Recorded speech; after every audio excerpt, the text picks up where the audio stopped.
कार्पण्यदोषोपहतः स्वभावः पृच्छामि त्वां धर्मसम्मूढचेताः यच्छ्रेयस्यां निश्चितं ब्रूहि तन्मे शिष्यस्तेऽहं शाधि मां त्वां प्रपन्नम् कार्पण्यदोषोपहतः स्वभावः कार्पण्यदोषोपहतः स्वभावः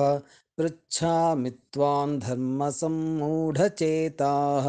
पृच्छामि त्वां धर्मसम्मूढचेताः यच्छ्रेयस्यान्निश्चितं ब्रूहि तन्मे यच्छ्रेयस्यान्निश्चितं ब्रूहि तन्मे शिष्यस्तेऽहं शाधि मां त्वां प्रपन्नम् शिष्यस्तेऽहं शाधि मां त्वां प्रपन्नम्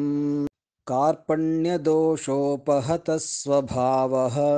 पृच्छामि त्वां धर्मसम्मूढचेताः यच्छ्रेयस्यान्निश्चितं ब्रूहि तन्मे शिष्यस्तेऽहं शाधि मां त्वां प्रपन्नम्